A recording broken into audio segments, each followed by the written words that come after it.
Welcome on ambition nursing classes. So दोस्तों, आज हम आपको बताएंगे पोलियो वैक्सीन के बारे में कि पोलियो वैक्सीन क्या होती है और किस डिसीज के अंदर पोलियो वैक्सीन दी जाती है। सो फर्स्टली हम बात करते हैं कुछ पोलियो के बारे में बताएंगे, उसके बाद हम पोलियो वैक्सीन के बारे में बताएंगे। तो पोलियो पोलियो क्या है?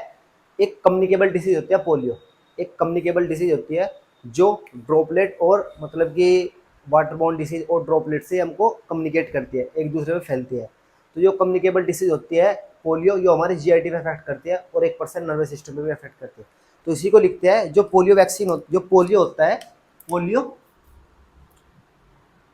Polio is a communicable disease. जो पोलियो होता है वो एक कम्युनिकेबल डिसीज होती है पोलियो। ठीक। अब ये कम्युनिकेबल डिसीज है, ये किस तरीके से फैलेगी?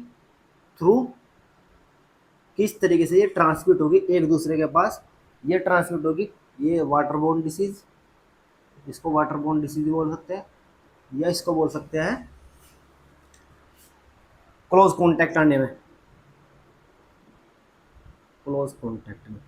इस तरीके से जो पोलियो वैक्सीन पोलियो डिसीज है वो ट्रांसमिट होती है, कम्युनिकेबल डिसीज होती है। और ये हमारे अटैक करती है, अगर किसी आदमी को पोलियो हो चुका तो ये अटैक करती है हमारे किस चीज़ पे? जीआईटी।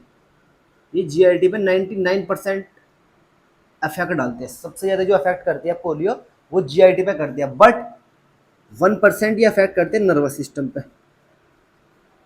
नर्वस सिस्टम, ये हमारे नर्वस सिस्टम पे भी इफेक्ट करती है, 1% इफेक्ट करती है बस नर्वस सिस्टम पे। अगर नर्वस सिस्टम पे अफेक्ट हो चुका तो हमारी बॉडी के अंदर क्या देखने को मिलेगा? पैरालिसिस देखने को मिलेगा। तो अगर ये किस चीज़ के ऊपर इफेक्ट करे? नर्वस सिस्टम के ऊपर इफेक्ट करते हैं, 1% ही करते हैं नर्वस सिस्टम के ऊपर। तो इसीलिए हमारी बॉडी के अंदर पैरालिसिस देखने को मिलता है। पैरालिसिस देखने को मिलता है वो असेंडिंग मैनर में पैरालिसिस देखने को मिलता है, ascending manner paralysis. Ascending manner में पैरालिसिस देखने को मिलता है। अब असेंडिंग मैनर पैरालिसिस क्या होता है? जिस तरीके से पैरों से ऊपर की तरफ पैरालिसिस होएगा, जिस तरीके से ये हाथ है तो हाथ से यहाँ पर इस तरीके से पैरालिसिस होएगा, या कि यूँ नहीं होगा, ये तो डिसेंडिंग ऑर्डर, ये असेंडिंग ऑर्डर, नीचे से ऊपर की तरफ पैरालिसिस होगा और पैरों से लेके ऊपर शरीर तक पहले नीचे से होएगा इस तरीके से ना, और हमारी पूरी बॉडी में पैरालिसिस देखने को मिलेगा। तो 1% ये हमारे नर्वस सिस्टम पे अफेक्ट करते हैं पोलियो, और 99% हमारे जीआईटी पे अफेक्ट करते हैं पोलियो। तो इसी तरीके से भारत सरकार ने कुछ वो चलाई, स्टडी चलाई, ताकि बच्चे पोलियो से कम मरे, ताकि बच्चों को पोलियो ना हो। तो इसी तरीके से 1995 के अंदर 1995 के अंदर एक स्ट्रेटेजी चलाई, एक प्रोग्राम चला जिसका नाम था चैम्पिंगनिंग। चैम्पिंगनिंग, ये एक स्ट्रेटेजी चलाई चैम्पिंगनिंग। और इस स्ट्रेटेजी में क्या था? इसका जो उसका नाम रखा गया, जो नाम रखा गया चैम्पिंग। ये एक शॉर्ट टर्म के लिए चलाई जाती है, मतलब कि अगर किसी आदमी को पोलियो से बचाना है तो उसके लिए हम एक पोलियो वैक्सीन लगाते हैं, और जो पोलियो वैक्सीन लगाएंगे वो शॉर्ट टर्म के लिए लगाएंगे, मतलब उसका जो इफेक्टिवनेस रहेगी वो शॉर्ट टर्म के लिए रहेगी। तो उस नाम को हमने 1995 में चलाई गई, चैम्पियन के द्वारा चलाई गई, उस स्ट्रेटजी का नाम रखा चैम्पियन। और कब चलाई गई ये? 1995 के अंदर। और इसमें क्या रखा गया? इस प्रोग्राम का दूसरा नाम क्या है? Pulse polio immunisation. Pulse polio immunisation.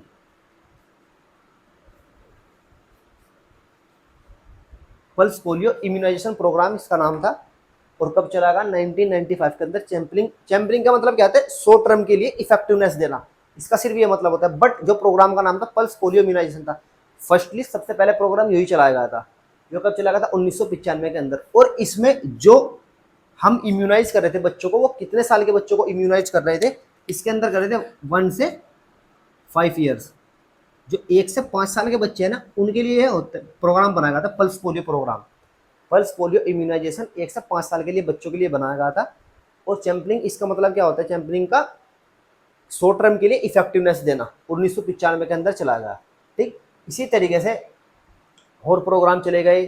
और जिस तरीके से एक क्वेश्चन बनता है इसमें कि last case of polio in India, last case of polio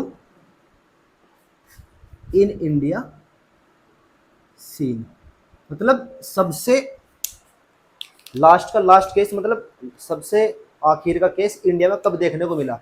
तो 2011 के अंदर। 2011 के अंदर इंडिया में पोलियो का लास्ट केस देखने को मिला। इसी तरीके से जो पोलियो है, पोलियो को इलिमिनेट कब किया गया था? वो कब किया गया था? वो करा गया था 2014 के अंदर। इलिमिनेट का मतलब क्या होता है कि पोलियो किसी को भी नहीं रहा अब, लास्ट केस 2011 में, और इलिमिनेट मतलब पोलियो ही खत्म हो गया, वो हुआ था 2014 के अंदर। और इरिडिकेट कब होता? पोलियो इरिडिकेट, पोलियो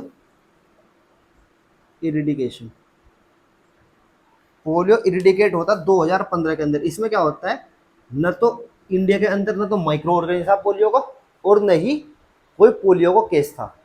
तो 2015 के अंदर इरिडिकेट हुआ और एलिमिनेट कब हुआ 2014 के अंदर, और लास्ट केस 2011 के अंदर देखने को मिला। एक चैंपियनिंग चले गई 1995 के अंदर, चैंपियनिंग के नाम से pulse polio immunisation programme. Question आता है कि पल्स पोलियो इम्यूनाइजेशन प्रोग्राम किस बच्चों के, किस एज ग्रुप के बच्चों के लिए बनाया गया था? वो 1 से 5 साल के बच्चों के लिए बनाया गया था। ठीक, तो यही होता है पोलियो कि किस किस तरीके से पोलियो हुआ। इसी के बाद हम बात करते हैं कि पोलियो वैक्सीन के, जिस तरीके से एक चीज थी, जो पोलियो होता है ना, पोलियो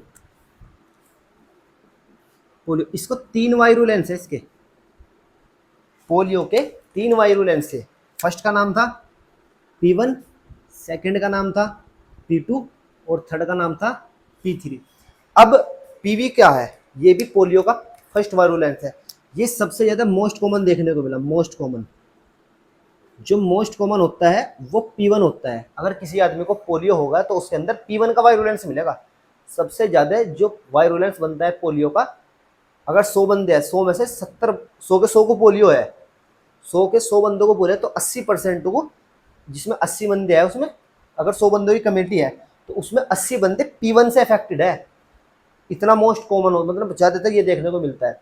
और जो इरिडिकेट हुआ था 2015 के अंदर, इरिडिकेट हुआ था, वो कौन सा वायरुलेंस? वो P2 वायरुलेंस होता। पोलियो का P2 वायरुलेंस इरिडिकेट हो गया था 2015 के अंदर इंडिया से। ठीक, और P3 क्या है? ये होता है अगर आदमी को पोलियो की वैक्सीन लगा दी तो उसका एडवर्स इफेक्ट होता है, उसका साइड इफेक्ट बोलते हैं एडवर्स इफेक्ट। तो ये क्या होता है? ये एडवर्स इफेक्ट के तौर पर आता है वैक्सीन एसोसिएटेड, इसको बोलते हैं vaccine associated, vaccine associated polio. P3 होता है ये वैक्सीन एसोसिएटेड पोलियो होता है, और P1 ये मोस्ट कॉमन देखने को मिलता है, और P2 तो इरिडिकेट कर दिया 2015 के अंदर। 3 वायरुलेंस है, P1 जो मोस्ट कॉमन देखने को मिलता है, P2 इरिडिकेट हो चुका, और P3 जो वैक्सीन एसोसिएटेड पैरालिसिस का साइड इफेक्ट होता है। मतलब कि अगर किसी को पोलियो वैक्सीन दे दी तो उसका साइड इफेक्ट में P3 देखने को मिलता है। इसी तरीके से पहले जो वैक्सीन बनती थी पोलियो की, जो फर्स्ट पहले वैक्सीन बनती थी पोलियो की, तो वो क्या बनती थी? वो P1, P2 एंड P3 के नाम से बनती थी, P3। इसी तरीके से जब इन 3 वायरुलेंट्स के खिलाफ वैक्सीन बनती थी, इसीलिए उसको बोलते थे ट्राईवैलेंट, ट्राईवैलेंट, ट्राईवैलेंट वैक्सीन, उसको ट्राईवैलेंट वैक्सीन बोलते थे। बट आज क्या है? आज की ये है कि जो पोलियो की वैक्सीन बनती है P1 और P3 के अगेंस्ट बनती है, तो इसीलिए इसको बोलते हैं बाईवैलेंट वैक्सीन, बाईवैलेंट वैक्सीन। तो पहले ट्राईवैलेंट पोलियो की वैक्सीन बनती थी, वो ट्राईवैलेंट बनती थी, बट आज के दौर में बाईवैलेंट वैक्सीन बोलती है उसकी, पोलियो की बाईवैलेंट वैक्सीन। इसी तरीके से जो पहले क्या था कि ट्राईवैलेंट वैक्सीन को, जो ट्राईवैलेंट वैक्सीन है, पहले ट्राईवैलेंट बनती थी, बट आज क्या है? इसको बाईवैलेंट में कन्वर्ट कर दिया, बाईवैलेंट वैक्सीन में कन्वर्ट कर दिया। इसको क्या बोलते हैं? Shifting the trivalent vaccine into the bivalent vaccine. तो ट्राईवैलेंट से बाईवैलेंट में शिफ्ट कर देना, तो उसी कंडीशन को, उसको क्या बोलते हैं? स्विच प्रोग्राम, उसको बोलते हैं स्विच प्रोग्राम, स्विच प्रोग्राम, उसको क्या बोलते हैं? स्विच प्रोग्राम बोलते हैं कि ट्राईवैलेंट वैक्सीन को बाईवैलेंट में क्या कर देना? शिफ्ट कर दिया, शिफ्ट। ट्राईवैलेंट वैक्सीन से बाईवैलेंट वैक्सीन में शिफ्ट करते। क्यों करते? क्योंकि जो P2 वायरुलेंट था वो इरिडिकेट हो चुका है, तो इसीलिए ट्राईवैलेंट से बाईवैलेंट में शिफ्ट करते। तो इसको क्या बोलते हैं? स्ट्रेटजी को बोलते हैं स्विच प्रोग्राम। और ये स्विच प्रोग्राम कब आया? ये कब आया स्विच प्रोग्राम? 25 अप्रैल 1900 25 अप्रैल 2016, 25 अप्रैल 2016 के अंदर आया है स्विच प्रोग्राम। तो पूछेगा कि स्विच प्रोग्राम कब आया, 25 अप्रैल 2016 के अंदर स्विच प्रोग्राम आया। और इसी प्रोग्राम को, ये तो मतलब इस स्विच प्रोग्राम बना आ गया, अब इसको पूरी दुनिया में, पूरे वर्ल्ड में, पूरी इंडिया में फैलाना है। अभी तो सिर्फ ये बनाया गया, कब बनाया गया था, 25 अप्रैल 2016 को स्विच प्रोग्राम बना। अब इसको अप्रूवल कराना था, अप्रूवल कराने के लिए इसमें 15-20 दिन का समय लगे, 14 दिन का। तो इसमें 9 मई 2016, 9 मई 2016 को स्विच प्रोग्राम को अप्रूवल मिल गया कि भाई अब स्विच प्रोग्राम जो बाइवेलेंट वैक्सीन है वो लगा सकता है अब किसी आदमी के भी जो पोलियो पोलियो की वैक्सीन लगाना चाहता है। तो इसी प्रोग्राम को आज हम किसके नाम से जानते हैं, वैलिडेशन डे के नाम से जानते हैं, वैलिडेशन डे। तो आज हम जो सेलिब्रेट करते हैं पोलियो बाइवेलेंट वैक्सीन को, वो किसके नाम से है, वैलिडेशन डे के नाम से करते हैं। 9 मई को वैलिडेशन डे के नाम से इसको जानते हैं। वो ट्राईवैलेंट से बाइवैलेंट में शिफ्ट हुए तो उसको बोलते हैं स्विच प्रोग्राम। और स्विच प्रोग्राम कब आया, 25 अप्रैल 2016 के अंदर आया। इसको अप्रूवल कराया, और अप्रूवल कब हुआ है, 9 मई 2016 के अंदर आया।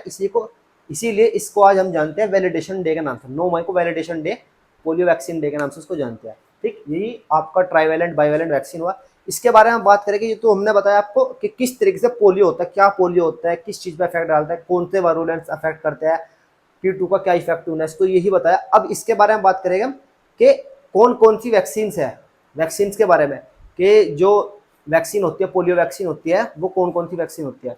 तो पोलियो वैक्सीन 2 टाइप की होती है, पोलियो वैक्सीन। इसको एक बार मैं रब करता हूँ यहाँ पर, यहाँ से देखो कि जो पोलियो वैक्सीन है, अब हमने बताया, अभी हमने बताया सिर्फ पोलियो के बारे में, अब बात करेंगे पोलियो वैक्सीन के बारे में। तो पोलियो वैक्सीन 2 होती है। पोलियो वैक्सीन फर्स्ट होती है, उसको बोलते हैं इनएक्टिव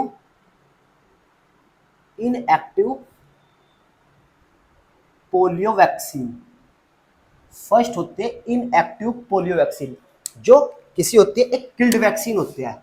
अगर इनएक्टिव है मतलब एक्टिव ही नहीं है तो किल्ड वैक्सीन है वो। जो क्या है, इनएक्टिव है तो ये क्या, किल्ड वैक्सीन है। फर्स्टली ये होती है किल्ड वैक्सीन होती है, जिसको नाम से जानते हैं IPV, इनएक्टिव पोलियो वैक्सीन। इसको बोलते हैं किल्ड वैक्सीन होती है। और ये किसके द्वारा, ये साल्क के द्वारा डिस्कवर्ड किया गया,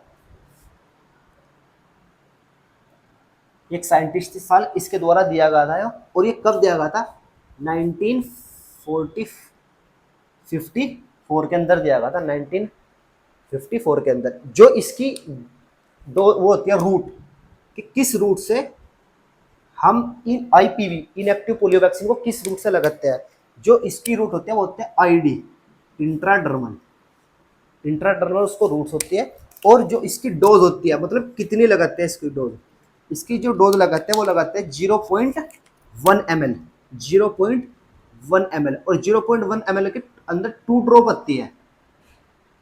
अगर हम 0.1 ml को कैलकुलेट करें तो उसमें 2 ड्रॉप देखने को मिलते हैं। तो 2 ड्रॉप में 0.1 ml वैक्सीन होती है।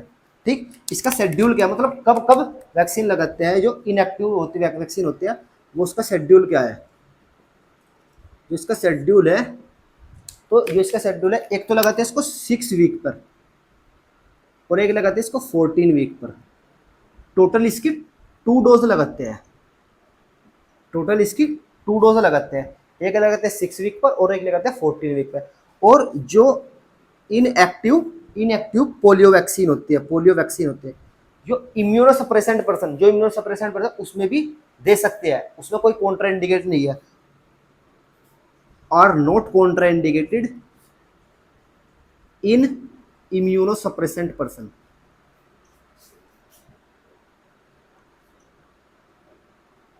इम्यूनोसप्रेसेंट पर्सन के अंदर कॉन्ट्राइंडिकेटेड नहीं है। क्यों नहीं है, क्योंकि किल्ड वैक्सीन है। और कब दी गई, 1954 के अंदर, और साल के द्वारा दी गई थी। ID इंट्राडर्मल रूट से इसको लगाते हैं। और इसकी जो डोज होते हैं 0.1 ml होते हैं, इसको बोलते हैं 2 ड्रॉप। और शेड्यूल कहते हैं 6 वीक पे लगाते हैं और 14 वीक पे लगाते हैं। इसकी टोटल 2 डोज होती है। ठीक, इसी तरीके से जो दूसरा होता है उसको बोलते हैं, दूसरी एक तो ये होते हैं इनएक्टिव, एक होते हैं oral polio vaccine, OPV, oral polio vaccine, जिसकी शॉर्ट फॉर्म होती है OPV, ओरल पोलियो वैक्सीन। ये क्या होती है, ये लाइव एटेन्यूएशन वैक्सीन होती है, लाइव एटेन्यूएशन वैक्सीन मतलब कि एक लाइव वैक्सीन होती है। और ये किसके द्वारा दी गई थी? जो तो साल के द्वारा दी गई थी, ये साबिन के द्वारा दी गई थी। ठीक, और कब दी गई थी? ये दी गई थी 1957 के अंदर दी गई थी। 1957 में साबिन के द्वारा दी गई थी। लाइव एटेन्यूएशन वैक्सीन होती है ओपीवी, ओरल पोलियो वैक्सीन। जो इसकी रूट होती है, मतलब किस रूट से हम इसको देते हैं, तो ओरल पोलियो वैक्सीन है तो बेसिकली उसको ओरल ही देंगे, तो इसकी रूट होती है ओरल। और जो इसका शेड्यूल होता है, जो इसका शेड्यूल होता है, वो इसका शेड्यूल क्या होता है? इसका होता है, इसकी टोटल 5 डोज लगती है। एक तो लगती है एट बर्थ पर, एक तो लगती है इसकी एट बर्थ पर लगती है, और एक लगती है इसकी 1 मंथ, 2 मंथ, 3 मंथ, और एक लगती है इसकी 2 ईयर पर। तो टोटल 1 2 3 4 5, तो टोटल कितनी डोज इसकी? 5 डोज। टोटल इसकी 5 डोज होती है। और इसका जो अमाउंट है वो कितना होता है? इसका जो अमाउंट है, इसका अमाउंट लगाते हैं हम कितना? 0.1 ml। ये इसको क्या नाम देना? 2 ड्रॉप। इसका जो अमाउंट है 2 ड्रॉप, ये 0.1 ml बोल सकते हैं इसको। और इसका जो टाइम शेड्यूल है, एक एट बर्थ पर लगाते हैं, 1 मंथ, 2 मंथ, 3 मंथ और 2 साल तक। बट जो ओरल पोलियो वैक्सीन है, जिस तरीके से हमने बताया कि जो ओरल पोलियो वैक्सीन है, ओपीवी, ओरल पोलियो वैक्सीन, इसको हम अगर डिले इम्यूनाइज करें, मतलब कितने टाइम तक इसको डिले कर सकते हैं, कि कितने टाइम तक लगा सकते हैं, तो डिले इम्यूनाइजेशन, जो डिले इम्यूनाइजेशन होता है पोलियो का, डिले इम्यूनाइजेशन वो होता है 5 ईयर, 5 साल तक इसको लगा सकते हैं हम। कि ये नहीं कि 2 साल तक कंपलसरी है, 2 साल कंपलसरी नहीं है, बट अगर हम 2 साल के बाद लगाएंगे तो उसको डिले इम्यूनाइजेशन में आएंगे, तो डिले इम्यूनाइजेशन 5 साल तक कर सकते हैं, इसका 5 ईयर तक इसका डिले इम्यूनाइजेशन कर सकते हैं। और जो ओपीवी होता है, इसका साइड इफेक्ट क्या होता है? इसका एडवर्स इफेक्ट होता है, एडवर्स इफेक्ट। जिस तरीके से हमने बताया कि जो P3 वायरुलेंस है वो एडवर्स इफेक्ट होता है, P3 वायरुलेंस को हमने एडवर्स इफेक्ट बताया। तो इसी तरीके से जो ओरल पोलियो वैक्सीन होती है, उसका एडवर्स इफेक्ट क्या होता है? उसका वैक्सीन एसोसिएटेड पैरालिसिस, वैक्सीन से होने वाला पैरालिसिस, उसको बोलते हैं वैक्सीन एसोसिएटेड पैरालिसिस। तो इसका साइड इफेक्ट होता है या एडवर्स इफेक्ट होता है ओपीवी, ओरल पोलियो वैक्सीन का, वैक्सीन एसोसिएटेड पैरालिसिस होता है। ठीक, तो यही आपका कंप्लीट हुआ। कौन सा? पोलियो। के पोलियो कब आया, किसके द्वारा पोलियो दिया गया, पोलियो वैक्सीन क्या होती है। पहले पोलियो वैक्सीन को ट्राइवेलेंट वैक्सीन बोलते थे, बट आज के दौर में हम क्या बोलते हैं? बाइवेलेंट वैक्सीन बोलते हैं। ठीक, तो यही आपका कंप्लीट हुआ पोलियो। एक एक पिछली प्रीवियस वीडियो में एक डाउट था जिसका नाम था, हमने आपको बताया था कि एक स्ट्रेटेजी से क्या करते हैं हम? वैक्सीन लगाते हैं। जेपी नड्डा ने एक स्ट्रेटेजी बनाई थी, हरियाणा के रहने वाले थे, उन्होंने एक स्ट्रेटेजी बनाई थी जिसका नाम था कैच आउट। कैच आउट का मतलब आता है उन बच्चों को इम्यूनाइज करना जो पार्शियली इम्यूनाइज है और अनइम्यूनाइज है, जो एक भी बार इम्यूनाइज नहीं हुए और एक बार हो गए और एक डोज रह गई, तो उसको हमने बताते, एक तो बताते हमने ड्रॉप आउट। ड्रॉप आउट का मतलब है एक भी बार वैक्सीन नहीं लगी। और एक हमने बताया दूसरा आपको लेट आउट, बट वो लेट आउट नहीं, आप उसको करेक्शन कर सकते हो, वो है लेफ्ट आउट। लेफ्ट आउट, इसका मतलब क्या होता है? एक वैक्सीन लगी जिसकी, मान लो इसकी इनएक्टिव वैक्सीन की 2 है, 2 डोज है, एक 6 मंथ पे लगा, 6 वीक्स पे लगा था, एक 14 वीक पे, तो एक तो लगी 16 वीक वाली, बट 6 वीक वाली, बट 14 वीक वाली नहीं लगी, तो उसको बोलते हैं लेफ्ट ड्रॉप, कि एक वैक्सीन लगी और एक नहीं, उसको बोलते हैं पार्शियली इम्यून। तो वहां पर आप करेक्शन कर सकते हो, वह है लेफ्ट आउट। बट यही आपको करेक्शन कराना था। अगर इस टॉपिक में आपका कोई भी डाउट्स हो तो प्लीज़ आप हमको कमेंट सेक्शन में बता सकते हैं। बट जो कुछ बाय मिस्टेक अगर आपको गलती लगती है तो आप हमको भी बता सकते हैं कि यहाँ पर आपने गलती की, क्योंकि मिस्टेक बहुत हो सकती है हमारे से स्पेलिंग में भी। तो अगर इस टॉपिक में आपका कोई भी डाउट्स हो तो प्लीज़ आप हमको बताना। Thank you.